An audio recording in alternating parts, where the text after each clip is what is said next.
distinctions. That's who you are. You've always been smart. Nothing less than A's. And then you embarked on the road to CASA. Big mistake. Now, distinctions are nothing but a distant memory. It's very clear. You are not those distinctions that you thought you were. So then, who are you?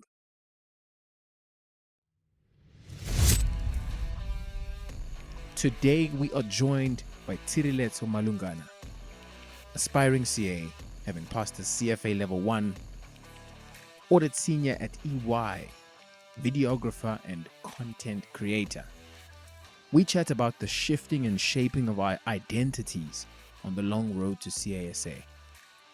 We also chat about what being an academic trainee has taught him about himself, why you need to stop trying to find your why, mimetic desire and its effects on our mental well-being, and more.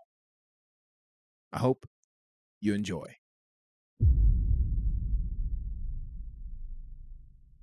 My travelers on the road to CASA. Very, very first one. Guys, if you have been getting value from the show, value, please, I only ask if you have been receiving to give a review, a rating, whether that be 4-star. I saw one 4-star review. I'm like, hey, there was one 4-star review. I think it was on Spotify or one of the platforms. But I mean, come on, guys. This is the best show for aspiring CA. So a 5-star review, I'm saying this from an unbiased perspective, of course, is warranted. But yeah, if you've been getting the value that I hope to share with you through these amazing journeys, please go and give a rating, whichever platform you're on, just quickly now or whenever you can, man. I'd really appreciate it. With that, on to the episode.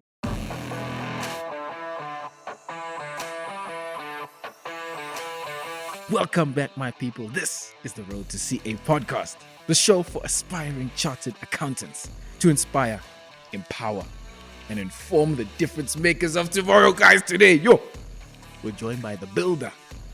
He's an incoming trainee at EY and was recently an academic trainee at the University of Pretoria. Most importantly, he loves to hit the bench press and the squat rack in the gym and create great content in his spare time. We're joined by Tshire the creator. We're joined by Tshirelesto Malungana. Tshirelesto. Greetings, everyone. How are you, bro? How are you, Mr. Malunga? Dude, I'm excited. Have you ever thought of the name Tshire the creator? Oh, I haven't. It sounds good, though. That's fire. It sounds good. Consider it, bro. I'm coining it today. Highlight it for me. I'm coining it today, bro. But dude, I'm excited. You've been creating the whole year. You've been creating your whole, I guess, even varsity experience, because you've never been one-dimensional. You've always been like dipping your toes in this interest. And I mean, you told me about how you got into this videography thing in second year. Yes. So you've never been one-dimensional, and I'm glad to chat with you today about your multi-dimensions. I'm excited to hear what you want to know. Sure. And to see what I can see. Sure. Today. Sure, bro. Okay, so let's go back. This is what we typically do at the beginning. So we go back, rewind to where the CA thing began for you. Yeah, bro. Ooh, it's quite an interesting story. Sure. I think it resonates with a lot of people in accounting, actually. So for me, picking the CASA thing, I actually think of it as it chose me. Sure. Yeah, I've heard that before, yeah. It chose me. So what do I mean by that? My story with this journey is that leaving high school, I was actually torn in between medicine, which was a childhood dream, and accounting, which became something that I was passionate about and I was actually good with. So then how the decision was made was Mimetic were applying to the different universities, and it was COVID when we were applying. Yeah. So then we didn't have that. Do you remember that exam that you need to write? I forgot what it's called. I know what you're talking about, yeah. That exam that you need to write. We didn't have to write it. That's what they told us at the Sure. time. So I didn't write it. only to find out that if you wanted to go into medicine, you needed to. Was that the NBTs? I think so. National benchmark Yes, exactly that. So then in COVID, for us, they said you didn't need to. It's COVID, stay indoors. Then I didn't write it, but then they were like, for medicine, you actually kind of needed to. So I got rejected. And I'm like, yo, that's sad. But then that rejection kind of led me to CASA thing, which is why I say it chose me. Because then I started getting into the accounting, and then I actually got an opportunity to go into medicine. I think after a few months, they were like, yo, we saw your marks are quite good. We see you didn't write the MBT, and that was the only reason you got rejected. Would you consider coming back? And I'm like, actually, nah. Medicine. You're kind of enjoying this thing. Yeah, now, and I'm like, you know what? When I look at it now, the type of person I am, let me stick to finance. let me stick to the CA thing. Did you ever see blood before? Because that's a big thing, bro. Because if you don't like blood, like I have, you're fine with blood. Yeah, like I'm not that person. I'm not that type of person who gets disgusted easy. Sure. No, she's nah. So I was good with that blood aspect of it. Okay, calm.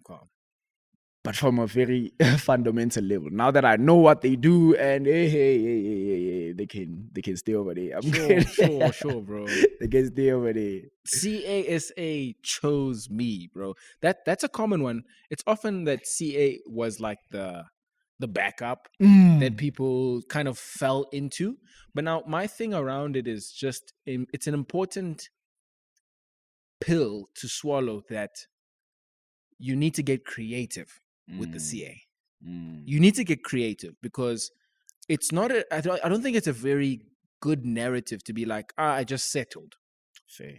I don't think you need to settle if you understand how CA can plug into whatever it is that you have beyond. So that's why get creative, get into that mind of like, where's it gonna go?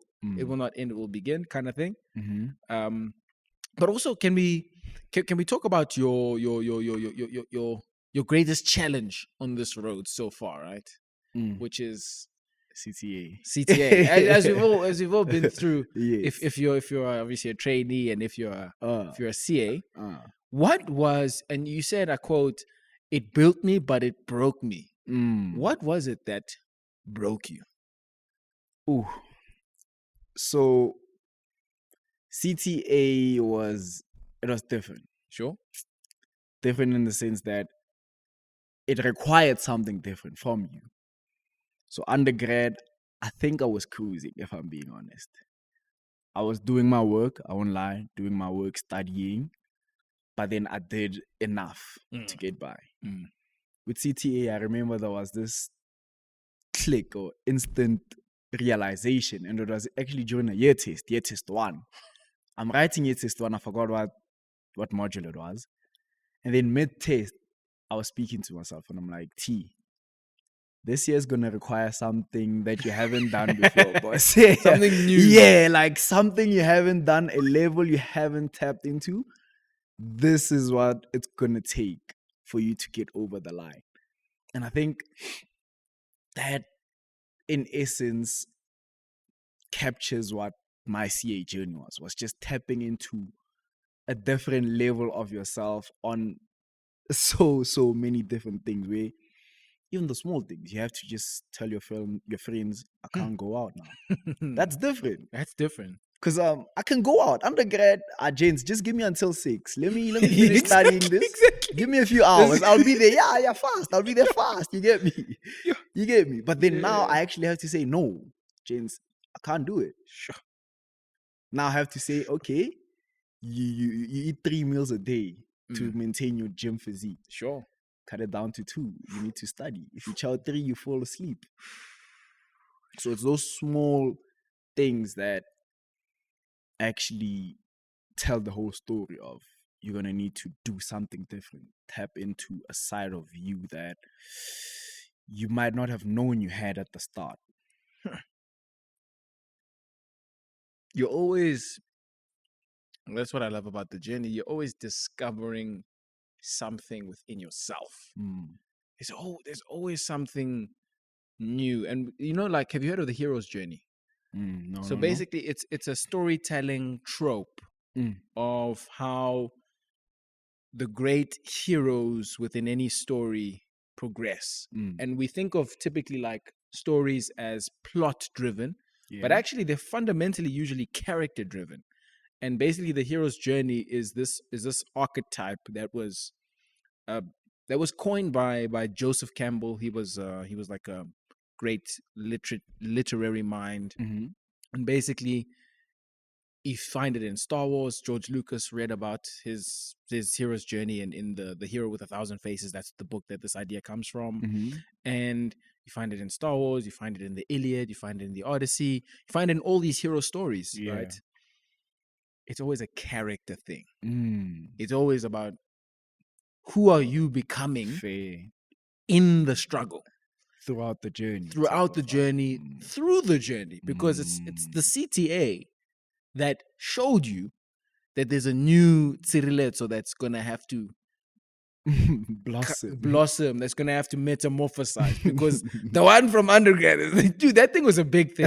Like, hey, it's 6, bro. No, dog. I'll see you. I'll be there half six, bro. Just give me 30 minutes. Just 30 minutes. Quick. Just need to finish the quiz. I'm out. You can't do that. So it's a new thing. What has been the metamorphosis into your job as an AT now? Because you've been an academic trainee. Mm. Obviously, it's different struggles. At least you're earning now, which Mm. when you weren't even earning while going through the suffering, there's something deep about that. Yeah, But I'm now- not even paid for the struggle. You're But at least paying now. You're paying. But at least now. At least now you don't. Like, what has been the new metamorphosis? Mm. The AT journey, I think I'd like to break it into 2 parts. Sure. First part, I'd say the first 3 months of the journey was me transitioning from being a student to an employee. Mm. So I've been a student for the past, say, 4 years at that time. What does a student look like? I dress how I want, come to work how I want, speak how I want, DC. Facts. So that's where I'm coming from. And that's what I'm coming with Mm. into this new space and new environment. So it took a bit of adjusting where even my sense of style had to change. It's the small stuff. I saw that, hey? Yeah. Yeah. I The mean, sen- you used to have the long hair. Yeah. bro. The sense of style had to change. The way you carry yourself has to change. So I think that was the first, let's say, phase Sure. of the metamorphosis. Sure. So you see. And then the second phase was just you getting into character and just more so figuring out who are you outside of school and outside of work. Sure. So that's how I saw this year. Hmm. Who am I outside of school, but inside the workspace? But then again, who is Tshireletso? Like, who are you? What do you want out of life? Where are you trying to take this whole CASA thing as per your podcast? What do you want out of it? So those are the questions. And I'd say the perspectives and changes that I had to undergo. It's just what I say in my latest video as well is I had to come back to self. That's how I see it. I had to come back to self and figure out who am I and what do I want. What have you learned from that, from those questions? Because obviously, I don't think we ever really arrive, but there are things that we learn. Like, what have those questions come to? The first thing, the first realization I came to was it's okay to not know. Sure. Big. It's okay. It's okay to not have it figured out. And I've accepted it and I've embraced it. And people come to me, you seem to have your life figured out. Yeah. AT, gym, content, EY, trainee. And I'm like, I mean, the CFA even, bro. CFA as big, well. Bro. Like, how did you do that? We're Exactly. gonna talk about how you went Do you through all see of it? that. So Yeah. it looks like I have it figured out, but 9 times out of 10, I'll be freestyling. Sure. I'm freestyling. I'm like, okay, I think I like this. Let's see it. I think I like this. Let's see it. And then somewhere down the line, I just bring it all together and they just seem to work. They just seem to come together perfectly, which is why I said I came to the realization that, Tshirelesto, you don't have to have all the answers now. Just do what feels right and you think is right in the moment. Keep moving forward and trust that one day it'll come together, which life has proven to me that it always does. Yeah, dude, and I feel like it also just takes off the pressure. You know, this language that I disagree with it, of finding your why. Like, okay, I'm Mr. Y, right? Fair, you I'm the are. Y I was guy. like, Alunga. Like, how does this make Hey, sense? This is hey, the hey. Y guy. This is like literally whenever I tell my story, it's like the reason why I failed wasn't because I'm not smart or I don't work hard, all those things. It was that I didn't know why. That's my reason, really. Fair. Because I just wasn't pitching up because there was just no reason. Still, I think that know your why and find your why thing is it's misguided because most people don't know. Fair. And that's where most of us are discovering this thing called purpose. So now to put this pressure of like, now you need to know, because I even had this one girl at this one event that I was speaking at come up to me. It's like, how do I find my why? And I'm like, you're like, what, 20? Why do you need to know your why? It's actually, I think about just finding our why, not the why. Your reason will change. That's a perspective I was going to come with. Yeah. Was that the right. second reason? Yeah. Like, sort of like, you're not going to figure it out. Your reason will change. Was there anything else In terms of what you discovered through this going in, getting back to self? a lot of personal stuff. Okay. Do you hear me? Sure. It was more so personal in terms of self-development, how I've been operating. Mm-hmm. And I'll share one. Sure. I won't go into deep because we're trying to keep it a bit professional. But Calm. one realization that I came to was that most of my life achievements and drive was based on the need to prove. The need to prove to myself and maybe to the world that I am capable and I am worthy. Sure. So do you see how deep it gets? Yeah, That was just yeah. a surface level discovery, which came from the conversation of come back to self. You get me? So I just wanted to give you guys an idea of the type of internal conversations I had to have throughout this year, which brought me back to the message I had at the start of you don't have to have it figured out now. As long as you have a why, as you said, you just need a reason to do a thing at this point in time. That's good enough. You don't need to know in 10 years, like, okay, am I still gonna, you probably won't like it in 10 years, but you know what? I can live with the fact that I like that now. That's how I see it. Yeah, well, that's big. And that point you made on proving, I had a really interesting conversation with Stefan Furches. Great guy. He was like top academic throughout his studies, literally number one in undergrad, number one in CTA at UP. So it's like, you know, you could say he was number one in the country at that point. And then he actually came to this moment in IAC, where he didn't even make it into the top 10, right? Which was a big. I remember that, which was one of those identity shifting moments, bro. It's like, who am I? You know, you go to work and then they find out that you didn't make top 10. It's like, do they think that I even know what I'm talking about? Like, he went through a real shock. And I think one astute observation from that he made was that a lot of the pressure was because of the reputation he had to keep up. He was the top student. He was always. He's been. Now he has to be the top student again. And maybe in the room, in IAC, he was like, okay, I need to look good. Felt like their eyes. They're watching. And then that actually works against your ability to impact as well. Works against your journey. Have you ever heard of this concept of mimetic theory? I think it's quite an interesting and maybe something people can consider. Which basically, René Girard, he was a French. He was a French American polymath. He was an expert in history and anthropology and a bunch of things, psychology, evolutionary biology, and he actually came up with this theory that he believes explains much of human behavior, which is fundamentally that we are not differentiated between us and other animals by our intelligence, but by our ability to imitate. So a great study that was done, great experiment that was done to illustrate this is, and this is to illustrate this concept of mimetic desire, which is basically when you want something, it's not because you want something, it's because someone else wants something. The thing that we all want is the thing that you want. That's mimetic desire. There's only one CEO. Everyone wants to be CEO. I want to be CEO, right? There's only one CEO. And so that creates mimetic conflict. Because if we want the same thing, what are we going to have to do to figure out who's going to get it? We have to compete. We're going to have to fight. And these babies were in a room. And there was this adult, I think it was their father.